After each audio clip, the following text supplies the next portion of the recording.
There is something at Harvard, there is something called the Harvard Center for the Developing Child. Okay? It's a relatively large center, and they put actually, like, they do exactly this, right? They try to bring all this information together. And on their website they have deliberately structured it for, you know, people, to educate people about child development, okay? It's not so much purely about learning, but about child development, okay? To help with this knowledge, you know, anybody who sort of would be interested. So let's have a little bit of look at that, and, you know, to motivate our search here. Okay, so there are a couple of short videos that, now let me see,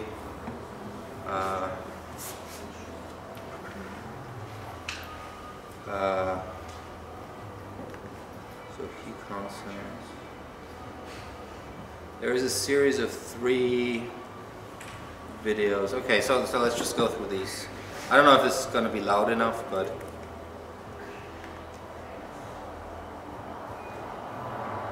let's see if we can.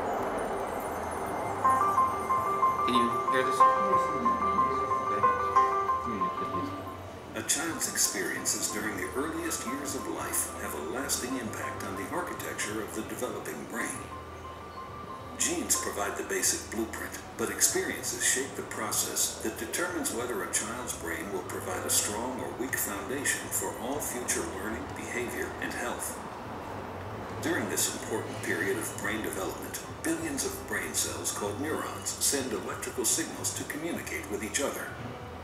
These connections form circuits that become the basic foundation of brain architecture. Circuits and connections proliferate at a rapid pace and are reinforced through repeated use. Our experiences and environment dictate which circuits and connections get more use. Connections that are used more grow stronger and more permanent. Meanwhile, connections that are used less fade away through a normal process called pruning. Well-used circuits create lightning-fast pathways for neural signals to travel across regions of the brain.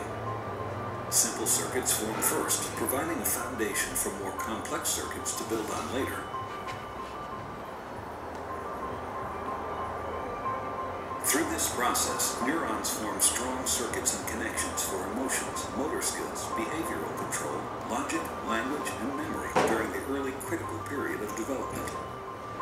With repeated use, these circuits become more efficient and connect to other areas of the brain more rapidly.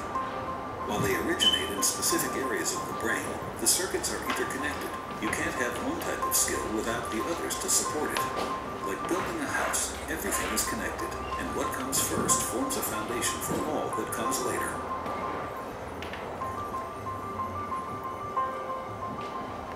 So, so this is just the introductory part, but let's see. So this is the fundamental process, okay, which is also of child of learning and development. So.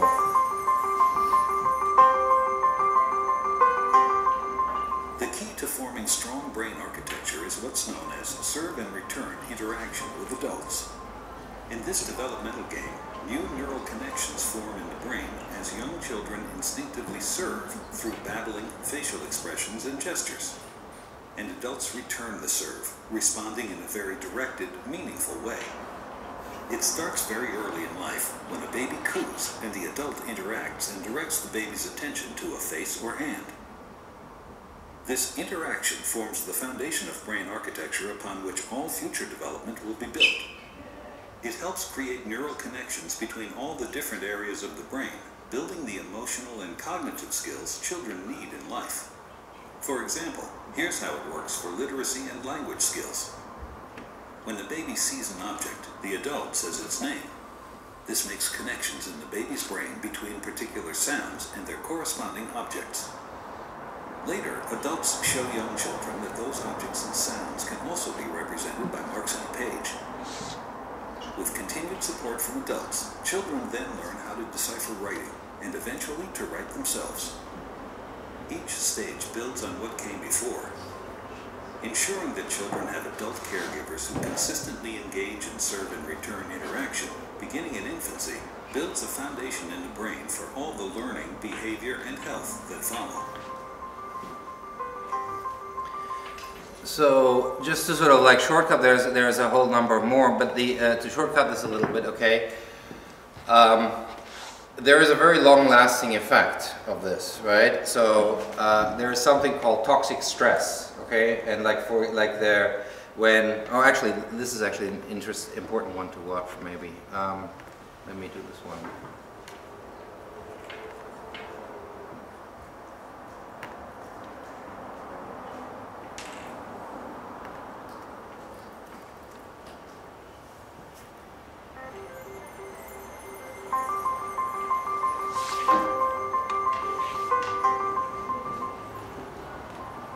Learning to deal with stress is an important part of healthy development. When experiencing stress, the stress response system is activated. The body and brain go on alert. There's an adrenaline rush, increased heart rate, and an increase in stress hormone levels. When the stress is relieved after a short time, or a young child receives support from caring adults, the stress response winds down and the body quickly returns to normal. In severe situations, such as ongoing abuse and neglect, where there is no caring adult to act as a buffer against the stress response stays activated.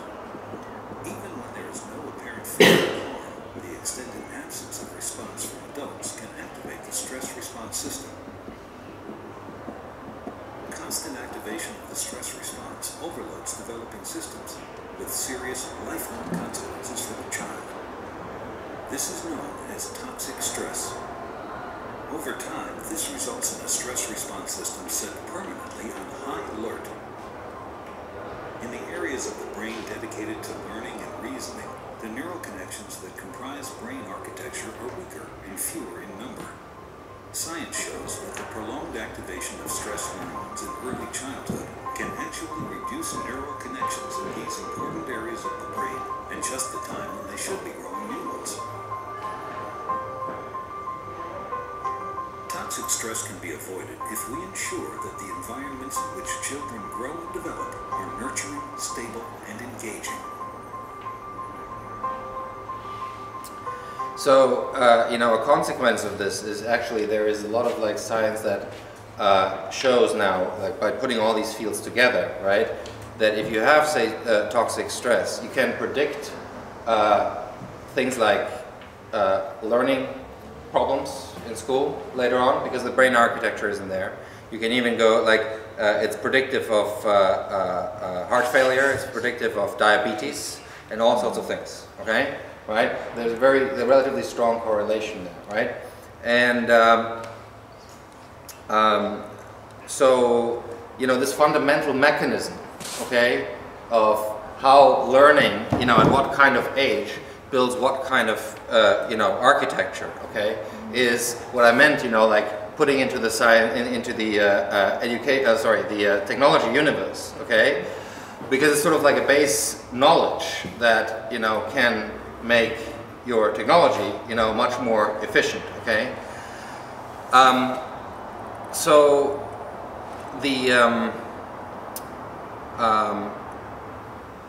so there is, for example, a function. I don't know if I can find it. The rate of neural connection formation. Okay, and what kind of neural connections form in what kind of brain, what part of the brain. Okay, varies with age. Okay, the highest point, and I think let me see if I can find this graph here somewhere.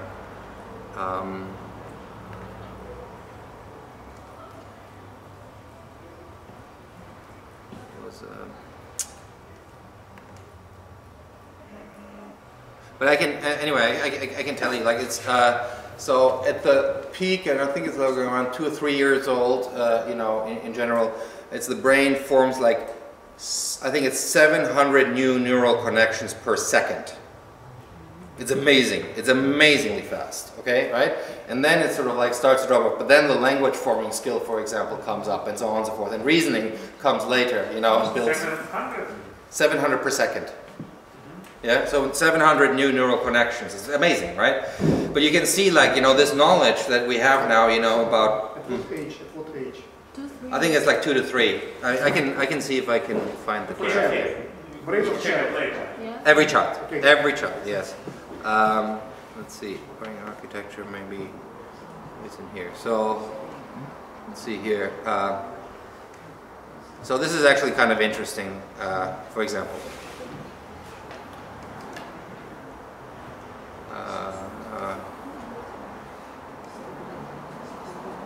Actually. Let's see if we can find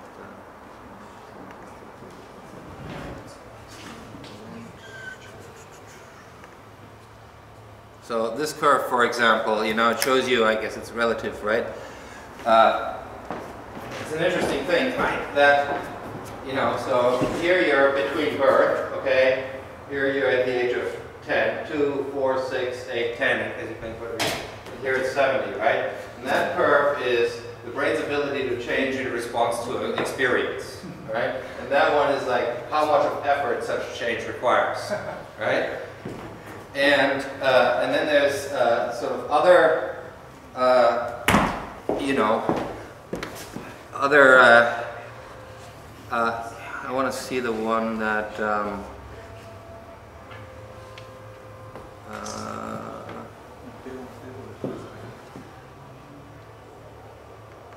Yeah, this.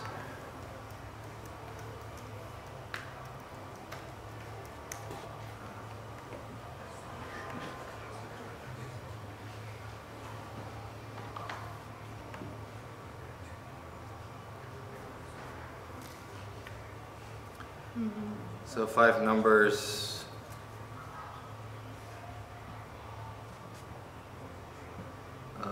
They used to be.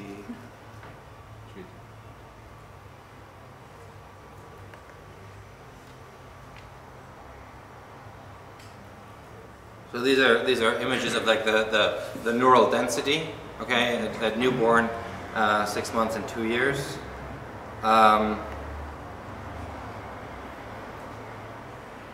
Yeah, so this is the cumulative vocabulary as a function of child's age, okay, between welfare parents, working class parents, and college educated parents, okay?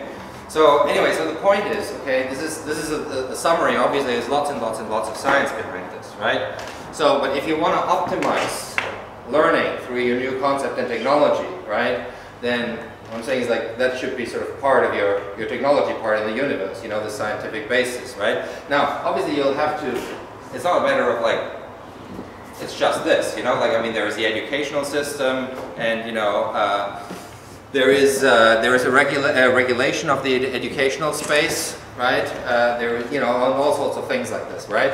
But the point is, you know, it all has to be sort of taken together if you want to like optimize the learning and the development outcome. Okay, so this was just because this is a. It's not just the science; it's bioscience.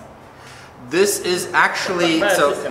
Well, so this Harvard Center is what they've been trying to do is like get experts put the field from, let's say, child psychology, developmental studies, cognitive science, neurology, biomolecular sciences, and so on together, right? All these fields have been doing research in their sort of areas, okay? When you start to combine those, but you know, the neurologists or the biomolecular guys weren't really talking, you know, 10 or 15 years ago, a lot to the child psychologists, right? So there are like, there's the empirical side, and then there is the sort of like scientific, analytical / medical side of things, right? And what Harvard here has been trying to do is to realize that when you put these things together, a relatively coherent picture emerges, right? And you know, now science, by putting that together, can explain a lot more if you take all these things together, right? Because how can you say, I mean, obviously this is a summary for the general public, right? But, and you know, it's trying to reach out to the public of saying how important this is, right? Like, you know, giving the appropriate caretaker, you know, attention to the child and so on and so forth, right? But it's not just, you know, like intuitively we've been doing this generally and differently in different cultures, yeah, maybe, okay? But we've been, obviously there's something natural, we know this naturally, or, you know, but we didn't understand it scientifically. And to make the connection between you know, attention a child gets in this back and forth to brain architecture, to predicting learning problems at the age of 15, to getting diabetes at the age of 50, okay, that has not really been done.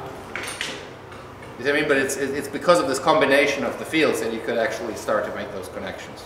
So it seems that if you want to get maybe good results, we should start with 16 months. Well, as early as possible, like with something, but with what is the question, okay, right? And there is different, you know, like you see, like for example, this it's on very high level. If you say like the serve and return is the fundamental mechanism, okay? Well, once you know that is what builds our brain architecture. Now it's a matter of like going into a lot more detail, okay, to figure out what does this really mean, okay? What different forms are acceptable? Okay, how does this relate to the ages, and so on and so forth. So let's have a look in the scientific literature and see if we can, you know, search for some of these things and maybe find some of these things. I haven't done this either, so I don't know. Okay. So we go to the Web of Science, right? So this is the Web of Science, and so you can have a basic search and you can have an advanced search. You know, something like in the beginning. No, this is like through the university usually. So the university needs to have a subscription to it, but pretty much every university has that. Okay, I think it's you know, provided by Thomson Reuters. Thomson Reuters also provides, you know, a lot of like the financial databases for the financial markets in the world and so on. I mean, one of the suppliers, Bloomberg, and others are you know, other suppliers. But the Web of Science, I think, originated. Igor, you might still remember. Do you still remember InSpec? InSpec, INSPEC. I think it started in college. It's like in the 50s and 60s. You know, it started maybe in the 60s, and then this was like the engineering database where, you know, they first cataloged all. I mean, I still used to, you know, use this. They didn't have a nice user interface. You really had to like type in Boolean terms, right? But that was like a systematic accumulation, okay, in a database of scientific papers, right? In the same way as the patent system has a very systematic database. You don't remember that? It used to be called InSpec, and I think then it became the Science Citation Index, or it was it started to integrate with some other databases. InSpec didn't have the social sciences beforehand; it was just engineering, really, right? And a bit of like physical sciences and things like that. And then I think, you know, it started to, like these databases that were started at the time when, you know, these things had to be, I guess, entered relatively manually and so on and so forth, that you know, these databases then I think went through some merging process and so on and so forth, right? And the Web of Science is probably one, it's not the only one, okay, but you know, the one I find relatively comprehensive, okay, in terms of natural sciences and some social science. There are some specialized social science databases that may not be connected, but okay. So generally, so you have a basic search and you have an advanced search. Let's just go to the advanced search for a moment, okay? So what it tells you here on the right is actually the database fields, right? So Google is an associative search, right? So they have this algorithm of, you know, but it's an association, right? It's not a Boolean logical thing, okay? So here I have the Booleans and, or, not, same, near, right? So I can, you know, search for, let's for example, find the, you know, the author, you know, Igor is the author, okay, but I only want the papers that he did not publish when he was at ITMO, okay, so I said not, you know, organization, and ITMO has a certain abbreviation, and there is a list, and so on and so forth, right? So first of all, there you can get relatively specific, okay? And this is a general, let me talk about this general search principle for a moment. So,